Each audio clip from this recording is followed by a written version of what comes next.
Gente, é um grande prazer receber hoje virtualmente em minha casa o Dr. Pedro Halal, que é o ex-reitor da Universidade Federal de Pelotas, epidemiologista, que é um rosto nacional hoje, porque tem sido muito consultado sobre a Covid. Eu brincava com ele que, lendo sobre o caso dele de Covid, que aconteceu no ano passado, que acho que não foi grave, né, doutor Pedro? Felizmente, não foi tão grave. Um leitor comentando embaixo sugeria ao doutor Pedro que ele tomasse o kit Covid. O senhor tomou cloroquina, doutor Pedro? Olha, em primeiro lugar, é uma satisfação estar aqui conversando com vocês, mais uma manifestação sobre essa situação caótica que a gente se coloca no Brasil. E até falando sobre esse episódio, para a gente começar a nossa conversa, eu sempre tenho dito que, para mim, o mais grave da disseminação da notícia falsa sobre o kit Covid não é o fato de que os medicamentos não funcionam. Realmente eles não funcionam, a ciência tem mostrado, não é a minha área de formação, nunca foi uma pauta das mais relevantes para mim, mas, sinceramente, para mim, não é isso o problema maior. O problema maior não é se a ivermectina funciona ou não funciona, embora a evidência seja de que não funciona. O problema é a falsa sensação de segurança que passa para as pessoas de que elas podem se contaminar porque tem uma cura milagrosa. Essa ideia é que foi mais danosa para o país do que o próprio fato de tentar ver se alguns remédios funcionavam. Então, e para mim esse é o ponto central, é como que uma adoração por dois medicamentos, pelas mesmas pessoas que diziam que não tinham bandido de estimação, mas parece que tem medicamento de estimação, como que ela causou tanto dano a uma população por gerar uma sensação de segurança que, obviamente, não era verdadeira. Eu lhe conto uma história pessoal. Uma colega minha de trabalho que acreditava no kit Covid, ela e o marido tiveram, e aí hoje ela diz nas redes sociais dela: o meu marido tomou todo o kit Covid, teve um caso muito mais grave que eu saí do hospital, ele estava para sair e teve aquela famosa recaída, né, doutor, que alguns pacientes têm, voltou para o hospital, para a UTI, e ela admitia, quer dizer... E muito provavelmente, nem o caso leve dela é pelo fato dela não ter tomado, nem o caso grave dele é pelo fato dele ter tomado. Sim. É por causa da ação do vírus. E a verdade é que esses medicamentos eles não conseguem frear a ação do vírus. E isso não é um demérito para os medicamentos, é apenas uma constatação. E tendo em vista que não existe um medicamento que consiga frear a ação do vírus, é que as pessoas precisam se proteger. O que o senhor está achando dessa decisão da Câmara de autorizar que vacinas não autorizadas ou não avaliadas pela Anvisa sejam importadas por empresários? O que o senhor acha disso?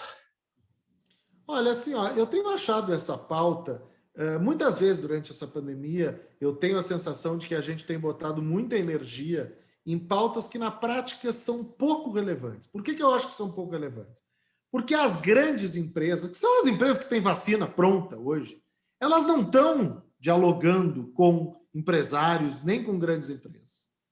O Google, Facebook, Ford, as maiores empresas do mundo, em cada área, elas não estão dialogando com as indústrias farmacêuticas para comprar vacina. As indústrias farmacêuticas estão negociando com os governos. Então, parece até uma atitude meio megalomaníaca do parlamento brasileiro e do empresariado brasileiro achar que vai bater na porta da Pfizer e vai comprar 500 doses da vacina para os seus trabalhadores, ou 1.000, não existe isso. Mas então, assim, que o governo Bolsonaro faria a compra com o dinheiro dos empresários. Mas na prática, sinceramente, se o governo vai fazer compra, o governo tem que fazer a compra utilizando a estrutura do Plano Nacional de Imunização, entende? Nós não estamos, e eu queria deixar muito nítido isso na minha manifestação, não é nada contra a iniciativa privada, ao contrário, gente, a iniciativa privada tem colaborado muito no enfrentamento da crise de Covid-19, bastante, em vários estágios. Então não é que a gente não queira o apoio da iniciativa privada, é que esse apoio ele tem que se dar nos canais tradicionais. A iniciativa privada pode, então, como já podia antes, comprar doses para doar para o sistema de saúde para fazer a distribuição através da PNI. Então, assim, não existe atalho no caso da vacinação para a Covid-19. Tem um plano, esse plano tem que ser respeitado, e o que a gente não quer é que as pessoas que têm mais poder aquisitivo comecem a ter acesso antes das outras pessoas pelo simples fato de terem capacidade de compra ou de trabalharem numa empresa que teve capacidade de compra. A gente precisa que essa tarefa, o governo federal não lave as mãos mais uma vez e o governo federal cumpra a sua tarefa de vacinar a população. Aliás, desculpa até a resposta mais longa, a campanha de vacinação está melhorando no Brasil. Nos primeiros 70 dias da campanha, a nossa média foi 300 mil doses por dia. Na semana passada, nós chegamos perto de 1 milhão por dia. A meta é 1,5 milhão por dia. Então, assim, nós já estamos caminhando na direção correta. Não precisa achar que vai chegar uma salvação vinda da compra pela iniciativa privada. Não estou me posicionando radicalmente contra, mas só estou achando que não é a prioridade do momento. Tem outras pautas hoje que são mais prioritárias do que essa. Por exemplo, o Conselho Nacional de Saúde ou entidades ligadas a ele pediram que o STF interfira junto ao governo federal por um lockdown de 21 dias nacional. O senhor concorda com essa medida? Lockdown não é uma pauta dogmática. Nós, epidemiologistas, nós não somos a favor ou contra o lockdown. A gente é a favor do lockdown no momento certo, da forma certa, e é contra o lockdown no momento errado ou da forma errada. Vou te dar um exemplo bem concreto. Em maio do ano passado, eu defendi um lockdown nacional. Era aquele momento que nós estávamos naquela primeira subida, que no Amazonas estava muito ruim, etc. E tal. Depois, em setembro do ano passado, eu fui perguntado e eu disse que não tinha motivo nenhum para fazer lockdown naquela época. E agora precisa. Então, assim, o lockdown não é uma pauta que é sempre necessária. Ele é necessário em alguns momentos. E este, infelizmente, é um desses momentos. Então, a gente precisa, sim, de um lockdown de 3 semanas, com proteção social, para que as pessoas e as empresas possam ficar com as atividades fechadas por 3 semanas.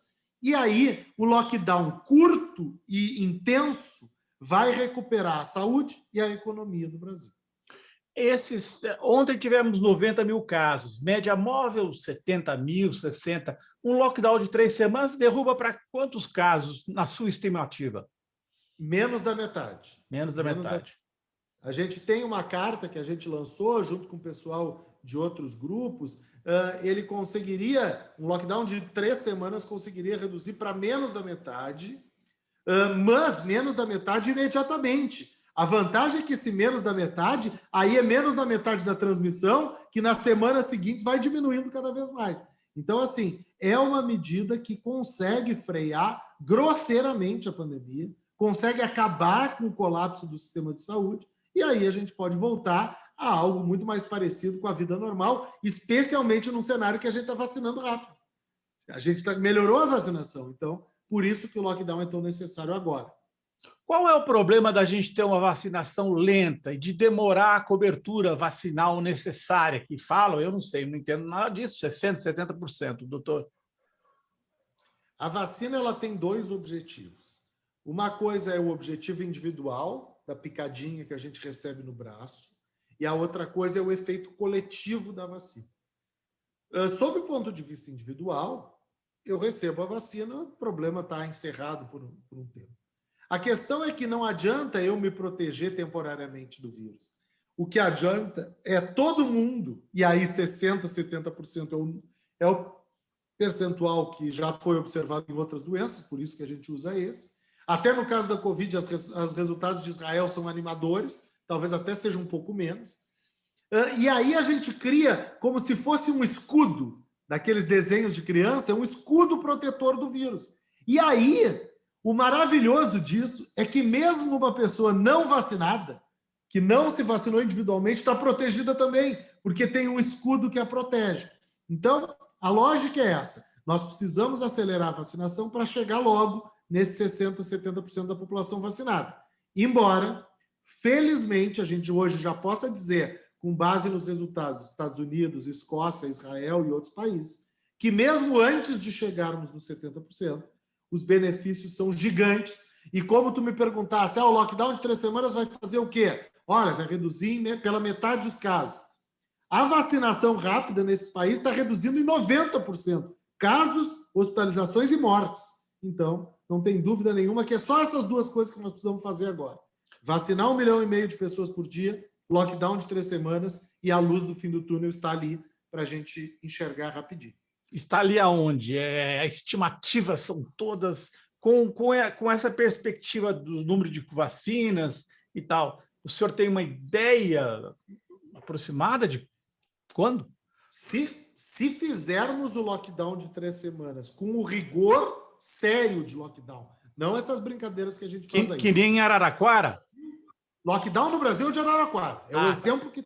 Tá. Se fizermos isso por 3 semanas e mantivermos a vacinação no nível de 1,5 milhão por dia, pode ter certeza que não só o Natal, Dia das Crianças, ou feriado de Nossa Senhora Aparecida, finados, todos esses feriados do segundo semestre, 7 de setembro, 15 de novembro, todos eles serão comemorados em família, em grupos, sem tantas restrições. Então é aí que está o horizonte. O horizonte é agora, desde que a gente acelere a vacinação e faça lockdown. Se a gente não fizer o lockdown, a gente corre o risco de os esforços da vacinação não atingirem o resultado tão esperado e tão rápido como observado nos outros países. Doutor, essa variante lá de Belo Horizonte, que combina vários... O que é essa variante e qual é o risco dela para... Porque a gente viu que a P1, né? Acho que foi a P1 que causou mortalidade entre mais jovens, muito preocupante. O que o senhor leu e sabe sobre essa variante de BH? Então, vamos lá. Primeira coisa, a declaração necessária inicial, eu não sou virologista, não sou imunologista, não sou infectologista. Então, eu olho esses fenômenos sob o ponto de vista da epidemiologia, sob o ponto de vista populacional. Vamos começar com a P1, que é a primeira variante relevante identificada aqui. O que a gente sabe sobre ela? Ela é mais transmissível e tem estudos que sugerem, como tu muito bem disseste, que ela é mais agressiva. E, infelizmente, ela está pegando muito as pessoas mais jovens também. Então, isso é o que a gente sabe desta variante. Quando a gente compara com as outras duas variantes mais famosas, que é a da África do Sul e a da Inglaterra, ambas têm uma característica parecida nesses dois aspectos. Elas são mais transmissíveis e são mais agressivas. A variante de Belo Horizonte, ela é uma coisa muito recente. Então, o que se sabe, basicamente a mesma informação que tu tens é a que eu tenho, é o que a gente leu na mídia, um pouco dessa característica combinada, e muito provavelmente ela vai ser mais transmissível e ela vai ser um pouco mais agressiva. Qual é o grande medo que a gente tem? É que daqui a pouco uma dessas escape completamente das vacinas existentes. A primeira notícia sobre isso até boas são. Se a gente pegar essas 3 principais, P1, África do Sul e Inglaterra, elas têm sido, mesmo que com uma eficácia um pouco menor, mas as vacinas estão dando conta delas. Essa de Belo Horizonte a gente não sabe ainda. Não quer dizer que não vai pegar, quer dizer que a gente vai precisar mais alguns dias, os pesquisadores da área vão ter que estudar melhor, para a gente então saber se as vacinas existentes estão conseguindo ou não capturar esta variante. O senhor falou que em 7 de setembro poderíamos celebrar se fizéssemos lockdown com vacinação rápida, mas e se o lockdown não acontecer, isso podemos avançar até o ano que vem com essa pandemia nesse ritmo? Podemos. A questão da pandemia é que a pandemia ela não dá atalho para a gente, isso é muito chato, né? Não tem atalho na pandemia. Eu vou te dar para mim, é engraçado como a mente do pesquisador epidemiologista ela é muito diferente da população, por uma questão do que nos assusta mais. A coisa que mais me assustou recentemente na pandemia foi o achado do nosso próprio estudo aqui no Rio Grande do Sul. 10% da população gaúcha só teve contato com esse vírus até fevereiro desse ano. Gente, em um ano, somente só 10%. O senhor está dizendo do estudo que vocês fazem de... Isso, de monitoramento. Então, olha só, se a gente esperar a tal da imunidade de rebanho natural, sem vacina e sem lockdown, imagina quanto tempo precisa. Se em um ano infectou 10%, para chegar em 70% precisaria de 7 anos. Entende? Então, assim, claro que é uma conta exagerada, eu estou fazendo estou sendo hiperbólico aqui, mas o motivo é para mostrar que não vai ser naturalmente que nós vamos vencer a pandemia. Nós precisamos agir. E como é que a gente age? Com a vacina e com o lockdown. Então, se nós não fizermos o lockdown, a vacina vai fazer o papel, mas vai demorar mais tempo. Então, se a gente quer passar o Natal com os nossos familiares desse ano, lockdown e vacina. Se a gente entende que a gente pode ficar mais 1 ano, mais 2 anos nessa coisa, a economia quebrando, aí a gente não faz lockdown. Por isso que eu acho muito gozado quando vem essa história de que os empresários são contra o lockdown. Os empresários eram para ser os mais favoráveis ao lockdown.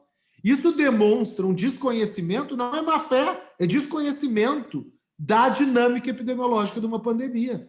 Pandemia não se encerra abrindo leito de UTI, não se encerra a pandemia comprando respirador. Claro que isso é bem-vindo. Pandemia se encerra cessando a transmissão do vírus. E para fazer isso é vacina e lockdown.